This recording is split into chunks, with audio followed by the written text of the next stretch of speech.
You ever see a grown woman in a neon pink blazer try to break into your own field before breakfast? Because that's how my morning started, coffee in hand, watching Karen's shiny SUV creeping through my pasture like she was on a safari, except the only wild animal she'd find was me watching from my porch, grinning like the cat that got the cream.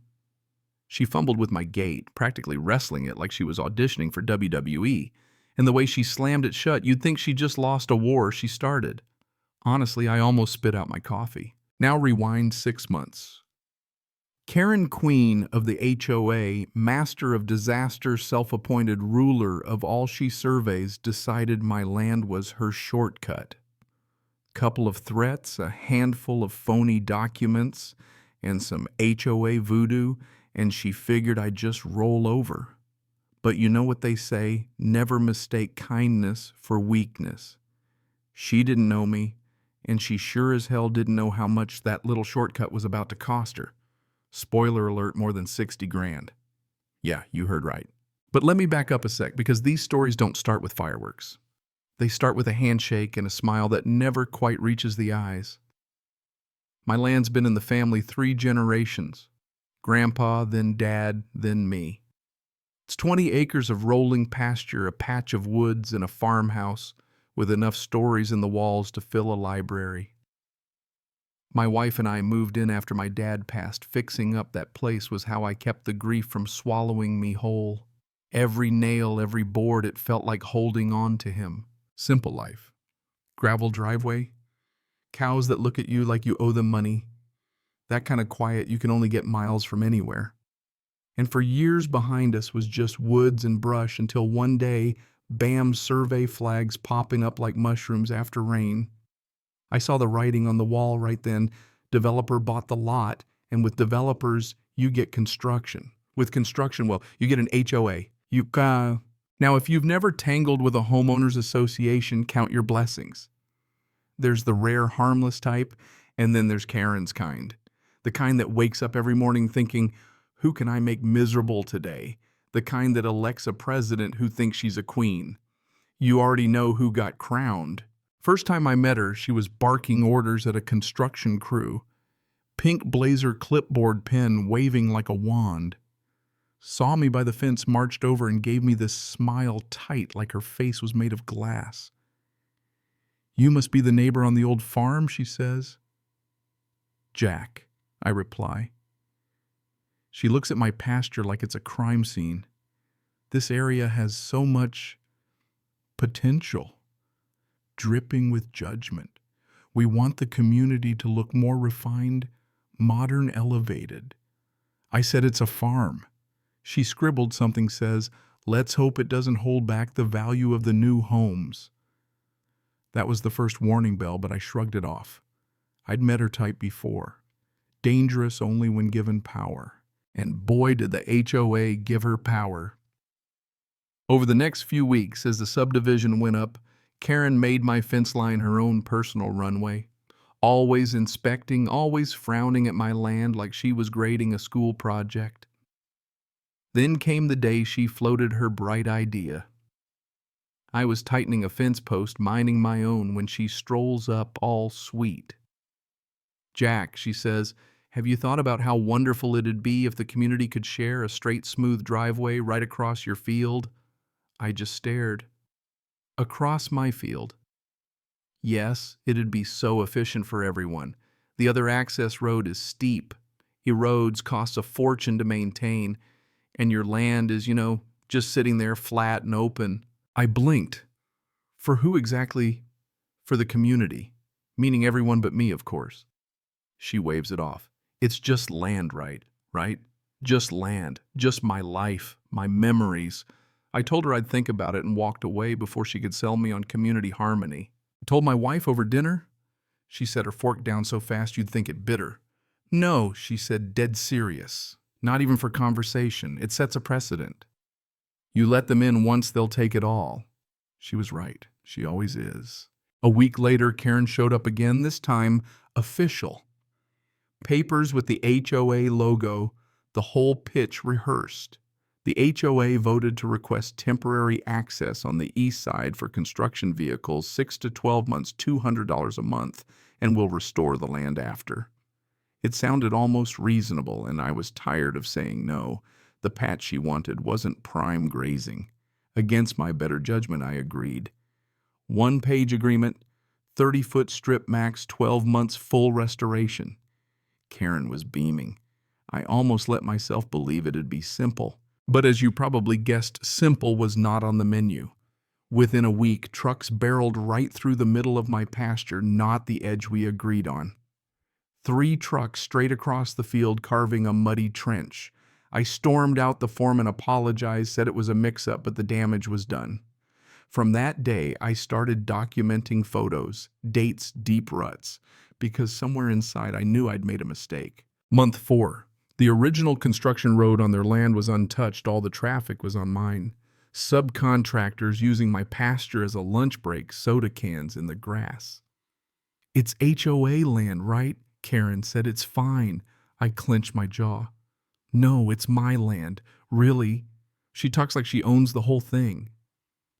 That was the moment I realized Karen wasn't just bold. She was reckless. 9 months and the subdivision was nearly finished.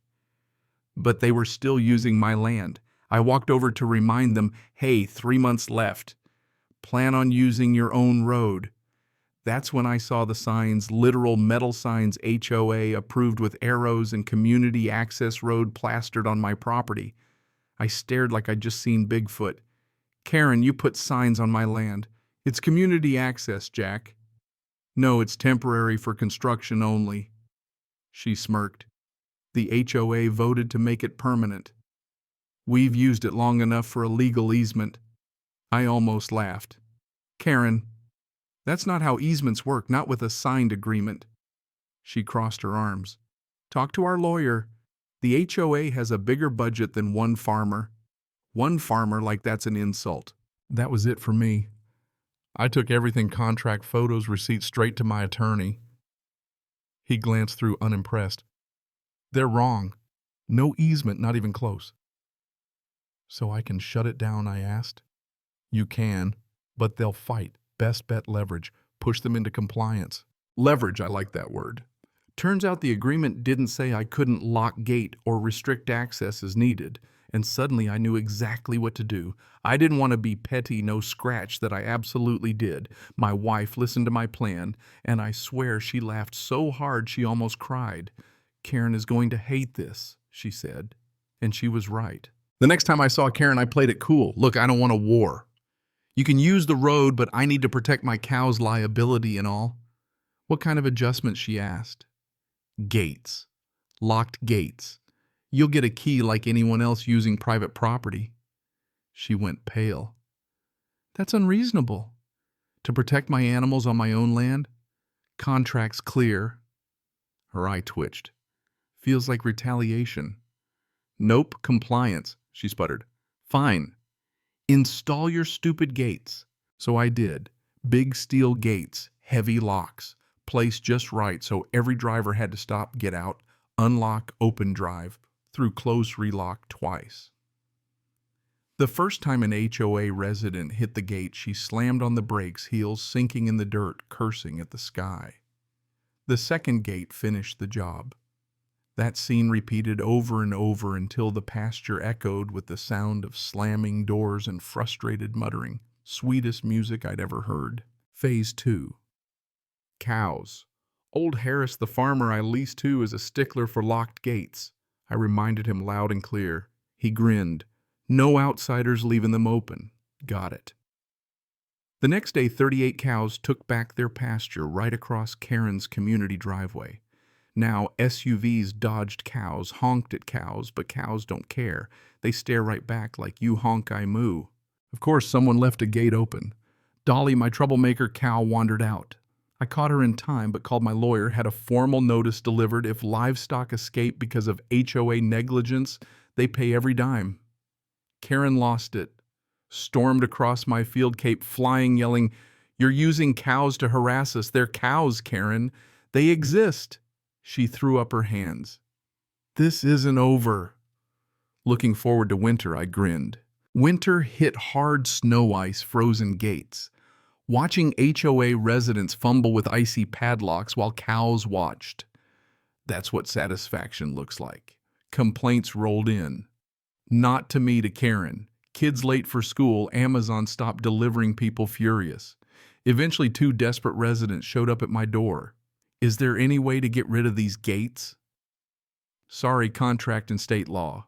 Fix your own road. The next week, the HOA held an emergency meeting outside in the cold. My wife and I sat on the porch and listened. Why didn't we fix the main road? Where did the funds go? Karen said. The boulders at the entrance were necessary. By the end, the crowd turned on Karen. Someone finally said it. Let's just buy the land from Jack. Karen fought, but the board voted. She was losing her crown. She marched to my door fuming. How much? $40,000 surveyed and appraised. That's robbery. That's value. Take it or leave it, and it might go up. She was furious, but eventually the HOA agreed. The sale took weeks. Surveyors, attorneys, paperwork. At closing, Karen's hand shook so much she could barely sign. The HOA treasurer handed me a check for $40,000. The secretary muttered, "This whole thing was your fault anyway." Right there, a board member started a vote of no confidence. Karen's face, priceless. A week later, a letter Karen dethroned, resigned, gone. My wife framed it. Now every time an SUV rolled past, I smiled. Because if Karen had just respected my land, she wouldn't have lost the driveway, her reputation, or her crown. Spring came, the HOA maintained the road and got clobbered by drainage issues. The first rainstorm, the driveway turned into a river. Cars got stuck. Kids screamed, cows splashed in the mud. Repairs cost 5 figures. Fencing $12,000 more. Every attempt to fix it backfired, and my cows, bless them, took over the new gravel for sunbathing. The HOA finally tried to ask me to buy it back. I laughed. Nope, you own it forever. By fall, the whole thing was a joke. The Great Cow Road, people called it. If Karen hadn't tried to bully me, none of this would have happened. But she did, and consequences have a way of coming back around. Eventually, the costs broke them. Special assessments, angry meetings, the board on the verge of mutiny, and finally dissolution. The HOA gone, wiped off the map. Now the road's just a memory. The cows graze. The grass grows back. My wife and I walk along the old driveway, weeds pushing through gravel, peace finally restored. Are you glad it's over? She asks. I look across my land, breathe deep. Yeah, I really am. If there's a lesson in this mess, it's simple respect matters for land, for boundaries, for people who came before you. Karen thought power meant ownership. She learned the hard way. Land doesn't bend for ego. So, have you ever tangled with an HOA disaster? Drop your story in the comments. Hit subscribe if you want more. And let's talk about what justice really looks like. Because out here, sometimes the cows know best.